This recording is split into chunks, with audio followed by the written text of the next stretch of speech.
had a lot of fun planning what I'm going to sew for October. September, as you know, was a month of a lot of deadlines, a lot of sewing, but a lot of sewing that was, I mean, in a way, all my sewing is selfish because I still pick everything that I want to sew. But when you're sewing for a deadline or sewing for a sponsor, there's just this little bit of different just mindset that goes into it. So what I've got for October is just random stuff that I just am inspired to sew, and I'll talk to you about that inspiration when we get into it a little bit more. But before we get to the plans, I need to show you guys these adorable new mini irons from Oliso. So they released the mini iron, I want to say this time last year, and it came with pink and yellow. And this year they are releasing two new colors. We've got purple, which is super pretty, and we've got teal. I think they're calling this teal. These are both on pre-order right now. They will ship next month, but these little mini irons are so great. If you haven't seen one of my videos where I talk about them before, I love to use them on things that are really small and fiddly, like collars and cuffs and things like that. They just make getting into those little areas so much easier. So they come with this little silicone heat protector thing that also has a hook on top, so you can hang it on your wall if you want, which is just really cute. But also you can see from the sole plate how pointy this little the top of it is, and it has all these steam vents as well, so you can get a lot of steam. It gets really hot, and it's super pointy, so you can get into all those little nooks and crannies. I really, you guys know how important pressing is. I don't need to tell you that, but ways to make pressing a little bit easier, I gotta say the mini iron is one of them. So like I said, there are 4 colors to choose from: yellow, pink, and now teal and purple. So be sure to check the description box for a link to where you can grab yourself a mini iron, whether it's one of the new colors or not. But let's talk about what I'm gonna be making in October. So let's start with Sew My Style. So Sew My Style this month, your options are the Helen's Closet, the Helen's Closet Pona jacket, or Rad Patterns Long John Jammers. And I know you guys are probably thinking, oh, for sure she picked the jacket, but I didn't. To me, the Helen's Closet jacket is just a little too oversized, a little too, I don't know. It's really hard to explain because I do love a crop jacket. You guys know that. But this one just feels a little too, I don't want to say messy, but and I don't want to say that it needs to be more tailored, because that really isn't it either. There's just something about the shape of it that I'm not sure about. So I looked at a ton of pictures to see other people's versions and just didn't feel confident that what I made I would really love. Long John Jammers, however, wasn't really on my radar, but as soon as I started looking at inspiration, it was an easy decision to decide on the Long John Jammers. You guys probably have seen it too. Brands like Kim Kardashian's Skims and Morgan Stewart's line and Fabletics and all kinds of like boutiques and stuff are doing these little matchy lounge sets. And some of them are sweats, you know, but it's just a little warm here. I mean, it's like 40 degrees in the morning. So it might be okay in the morning, but I don't want to wear sweats all day long. So I thought that Long Johns in a really great soft waffle knit would be a good sort of alternative for warmer clients. So here is the fabric I got for the Long John Jammers.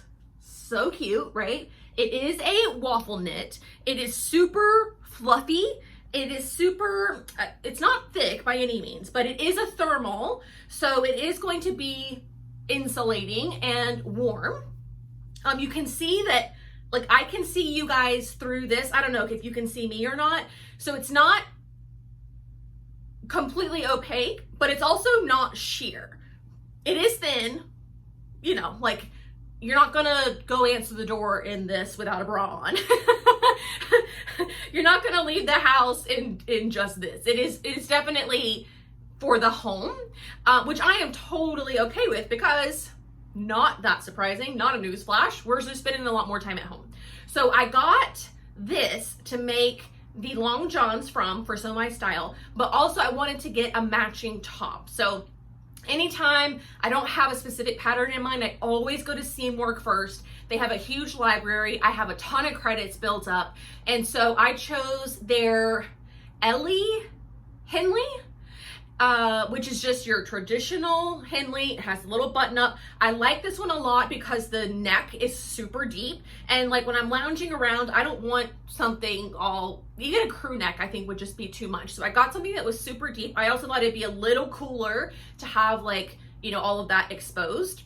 So I'm gonna make a matching set of the long johns and the Henley out of this. But wait, there's more. So when I was looking through the inspiration, I noticed that a lot of them had really thick arm cuffs, really thick waist bands, and ankle cuffs. And they were all in a different fabric. They weren't waffle knit. They were more of like a jersey knit. So I did my absolute very best to find a matching color for the waffle knit. As you know, when you're shopping online, it's not like they have coordinates, readily available to you. You have to kind of play around with it a little bit. If you want to know how I'm able to do it, I'm happy to do a video on that. Just let me know. But this is the little solid, soft, this is a Hachi sweater knit. So it's not even technically like a jersey, but to me, the color was more important than the substrate. So here's how close I got.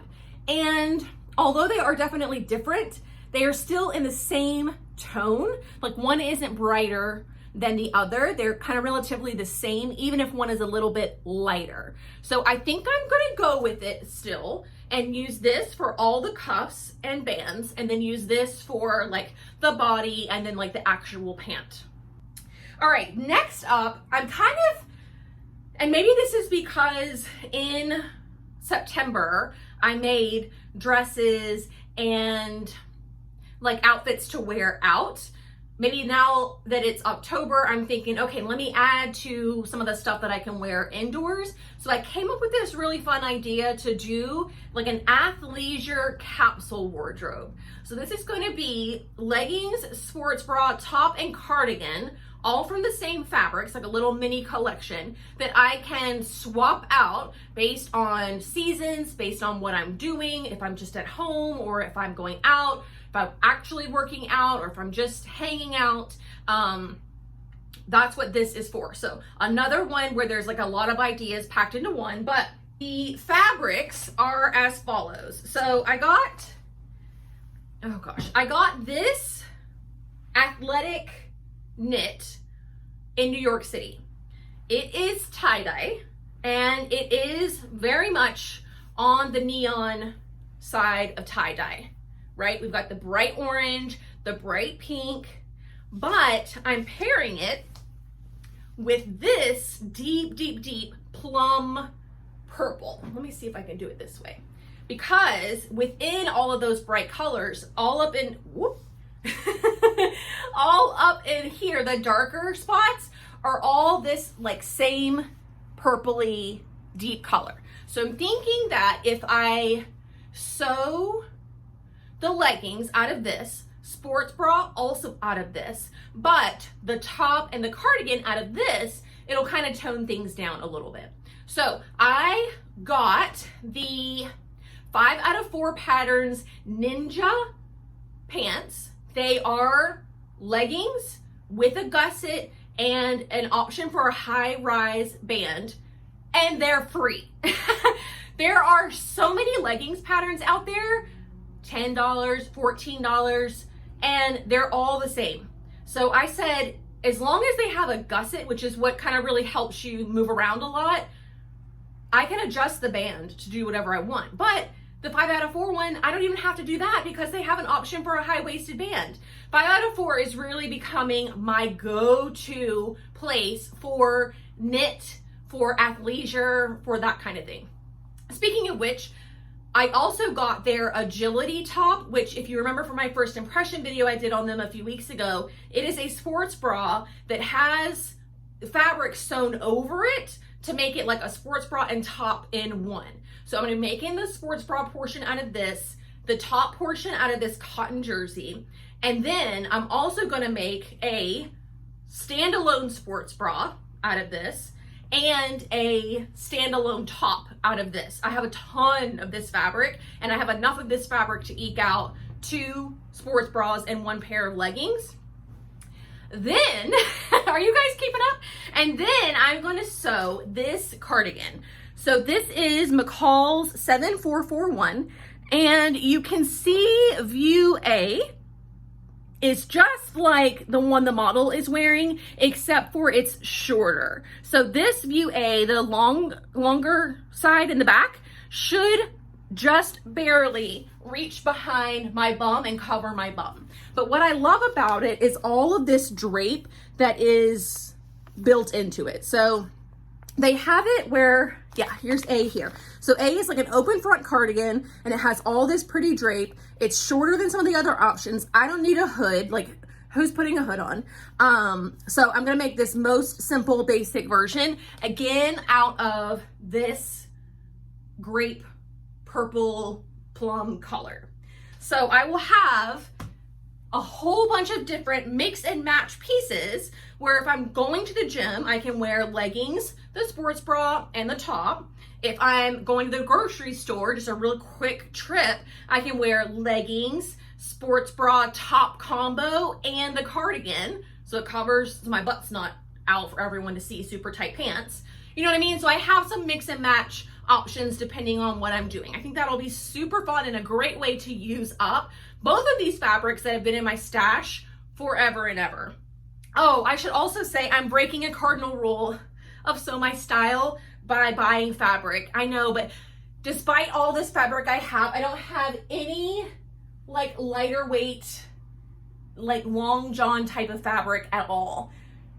I just don't. So I know that that's one of the rules, but at this point it's like I'd rather participate in Sew My Style and get something made than him and haw about what I'm gonna make and which fabric and all of that. I'd rather just get everything and start working on it and just be done. That said, also Pattern Review, one of their challenges for this month is something about casual wear. So I'm gonna submit all of my looks for these into that contest and hopefully I win.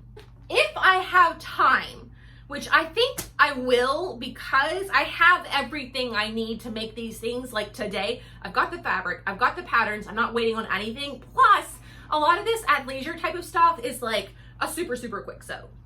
So what I thought I would do is, in the vein of the Helen's Closet Pona jacket, Colette has a similar cropped straight line, like boxy type of coat called Anise, that for whatever reason, maybe it's in the shoulders, maybe the Pona just has like a longer shoulder line, and that's what, I can't think of the right word. It's not frumpier, it's just baggier, and I just, like a baggy look on me up top, I'm just not a fan of. But the Colette one tends to be a little bit more, I guess tailored is the right word. So I downloaded that pattern. I have quite a few coatings that I could use. One of them is this blue kind of herringbone, really cute, really pretty. Would obviously just, I could wear it with a ton of stuff. It's kind of like a denim, a medium denim color, so I could literally wear it with anything. Or I have this, which is like a mid-tone brown plaid, which, yes, I could wear this with lots of stuff too, but because it's a plaid, I'd be a little reluctant about any print that I have on underneath, like dresses or tops that have a print. Not a lot, none of my bottoms have prints, so I don't have to worry about that. But if there were like a top or something, I don't know, this to me is a little bit more limiting, even though it is neutral tones. And not a subtle print by any means, but definitely not like floral or anything like wild. I just take a little bit more thought and consideration to grab this jacket over the other one. So I'm still torn. Whichever one, so the Colette jacket is gonna be, you know, one of these. And then whichever one I don't use, I was thinking that I was gonna try and make the new Mimi G jacket that has the puffy sleeve and the knit lower sleeve, and randomly this Hachi sweater knit that I got for my long johns kind of looks really pretty with this, but it also calls out this too. Now, the Mimi G jacket is a little bit more special. It is a little bit more unique.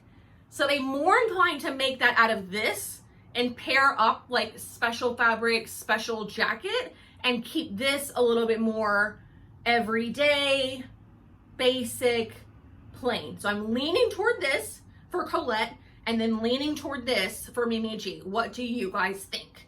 I'm not gonna sew Mimi G this month.